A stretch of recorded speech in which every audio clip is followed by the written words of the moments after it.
Oke, jadi kita akan mengerjakan problem 17.7 di mana di sini diperlihatkan comparative statement of financial position dari Rajesh Ltd atau laporan komparatif atau laporan yang dapat dibandingkan untuk laporan posisi keuangan di tahun 2019 dan di tahun 2020. Di sini juga ada beberapa tambahan informasi dan yang A atau yang pertama itu kita disuruh untuk membuat statement of cash flow menggunakan indirect method. Nah, jadi langsung saja kita lihat di sini. Nah, tentu saja dalam membuat cash flow yang kita siapkan itu yang pertama yang di atasnya Rajesh Ltd statement of cash flow for the year ended Desember 31, 2020 sesuai format yang ada. Nah, kemudian cash flow from operating activities yang pertama yang dimana kita taruh net income yang kita dapatkan dari sini net income-nya. Kemudian adjustment to reconcile net income to net cash provided by operating activities. Nah, berhubung kita menggunakan metode indirect method, jadi depresiasi kita masukkan. Nah, depresiasinya bisa kita lihat di tambahan datanya sebanyak 13.300.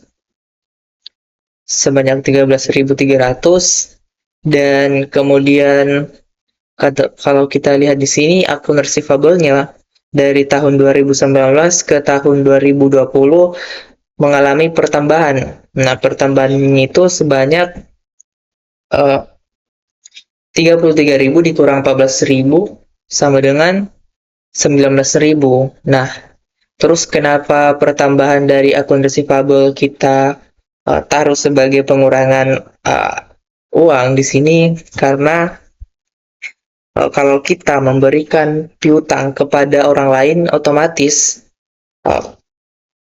kita memberikan piutang atau mungkin ada pendapatan yang belum kita terima begitu, jadi tentunya masih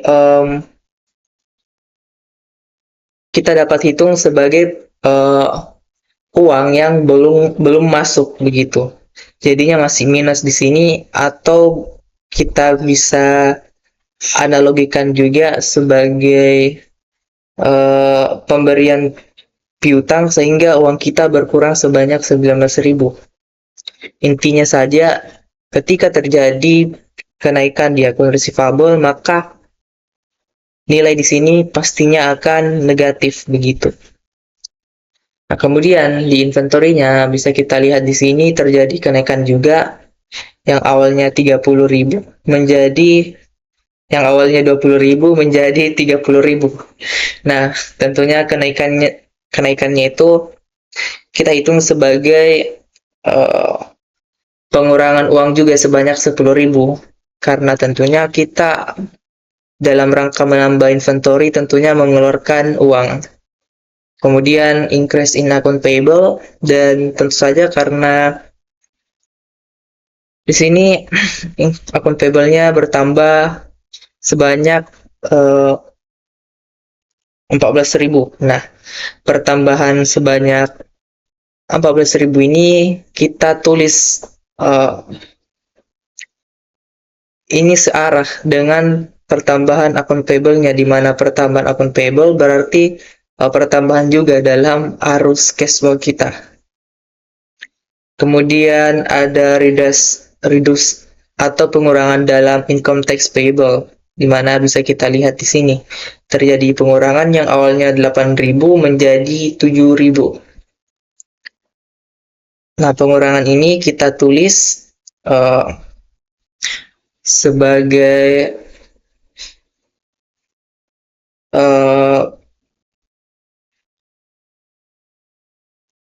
sebagai minus di cash flow-nya. Kemudian kita tambah semua, terus baru kita bukan kurang sih ya. Intinya ya komput lah, jumlahkan jadi 29.300 untuk net cash provided by operating activities. Nah, tentu perlu kita ingat bahwa kita menggunakan provided ketika nilai di sini itu positif. Sedangkan kalau negatif, kita menggunakan net cash used by operating activities. Dan kemudian untuk cash flow from apa ini investing activities. Nah, itu ada sale of equipment sebanyak 9.700. Nah, nilainya itu kita dapat dari informasi tambahan, yaitu uh, equipment yang dijual sebanyak 9.700 case-nya. Jadi karena kita menjual, jadi otomatis nilai di sini itu positif. Dan hanya itu, terus kita tutup lagi dengan net cash provided by investing activities sebanyak 9.700 juga. Oh iya, untuk informasi lainnya ini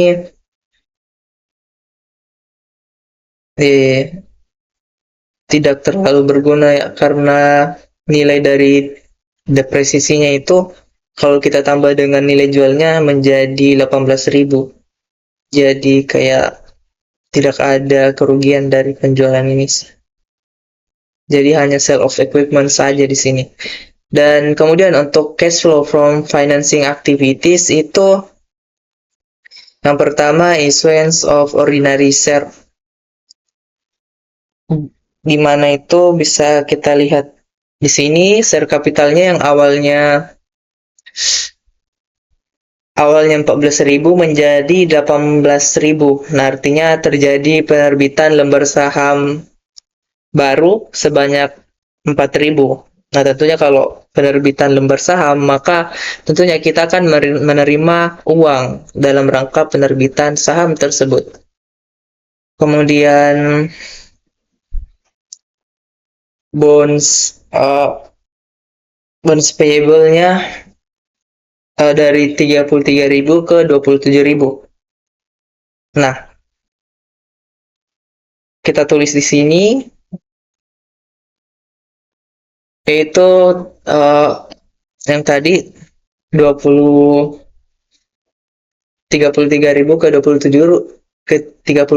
ke 27.000 artinya terjadi penurunan. Nah, penurunan ini berarti jumlah bonds yang payable atau yang akan dibayar itu berkurang. Nah, di sini nama akunnya kan kayak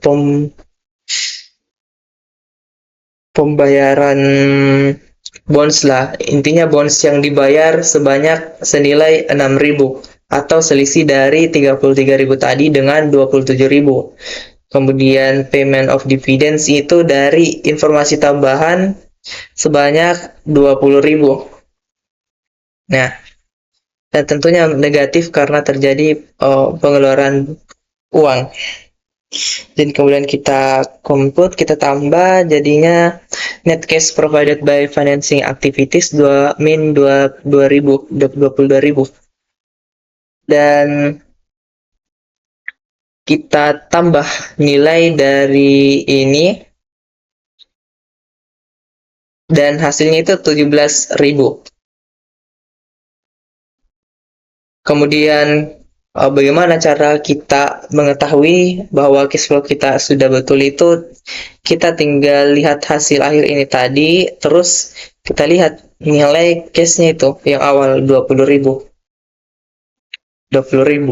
Nah, terus kita tambahkan di sini. Jadinya 37.000. Nah, nilai 37.000 itu sama dengan nilai cash di akhir tahun atau tahun sekarang sebanyak 37.000. Berarti cash flow yang sudah kita buat itu sudah betul. Kemudian untuk instruksi B itu kita disuruh untuk menghitung free cash flow.